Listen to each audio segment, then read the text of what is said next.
Hey guys, this is Mark Taylor from GameSkinny, aka Lord Hammer from GuildArmor.com, and we're here at E3 on day 2, and I'm here with Chris Cook from Wargaming.net, and we're here to talk about the World of Tanks, World of Warships, World of Warplanes and stuff. So, Chris, if you could tell us a little bit about who you are and what you do here.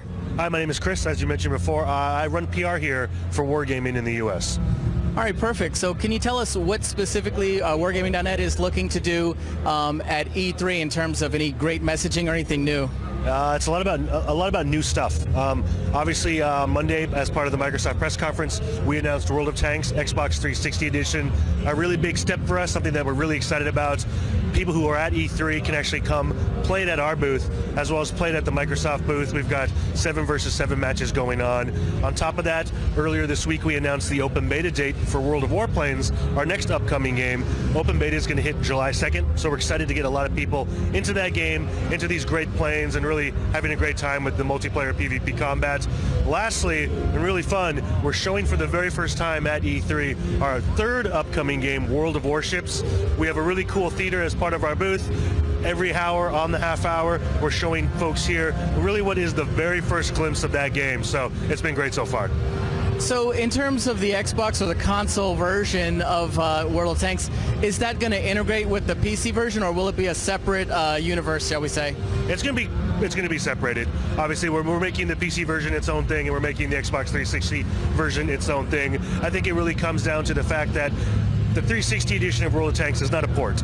We didn't take the PC version and try to figure out a way to cram it on the console. Our guys at Wargaming West in Chicago, formerly Day One Studios, they built the 360 edition from the ground up. I like to think of it as inspired by the PC version.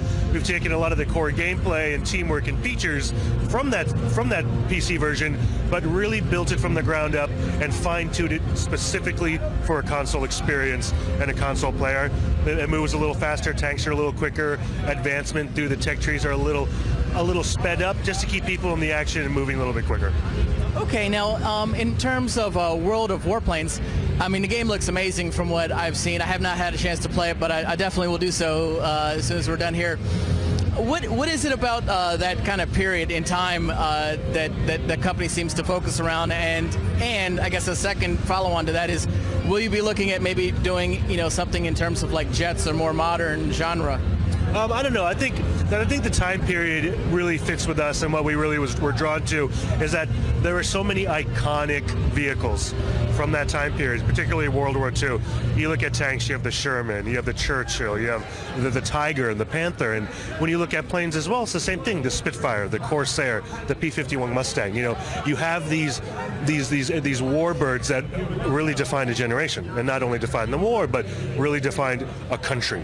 For the U.S., like the Mustang, for the U.K., the Spitfire. And so I think we were really drawn to that time period, and when you look at the sort of technological advancements that were around this time period, you can see a really great swath of technology. So for World of Warplanes, we have planes that range from the late 1930s all the way up to the 1950s. So you're getting these really sort of last generation biplanes in the late 30s, all the way up to the first sort of generation of jets for the Korean War. And you look at the variation between the technology between that, and it's really awesome. There's so much choice, there's so much variety, and one of the great things about our company too is that a lot of the stuff we have in our game in terms of tanks and planes, not all of them were ever even made.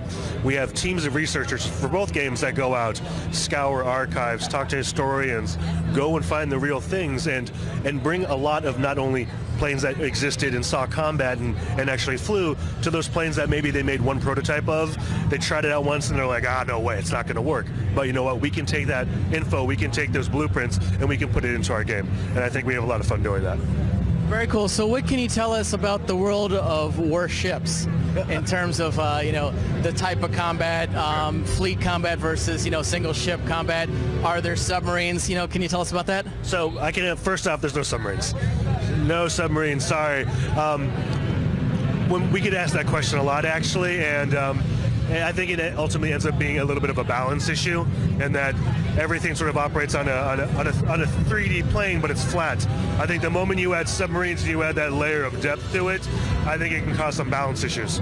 But warships, we're excited to show it off for the first time. It really is. I would say, a completely different experience than tanks and planes. People have asked me before, like, well, is warships just a reskinned version of tanks on the water? And it's absolutely not. You know, you're dealing with these, essentially these behemoths floating in the water. They're engaging in combat on a scale of miles. Like in tanks, it's like, oh, I'm here, you're kind of over here, we're shooting between buildings and stuff. And planes, you're shooting from island to island. You know what I mean? So I think what people have seen so far has been impressing them in the fact that the combat is really such on a such grander scale, and the fact that it's like you can roll through with a battleship or a destroyer or an aircraft carrier. I think it's surprising a lot of people in terms of what they were expecting it to be. Okay, now in terms of the size of the combat, you know, some of the folks and some of our readers have been asking, you know, are they going to up the amount of people that you can have on each side so that more folks from clans, you know, aka guilds, will be able to participate with one another?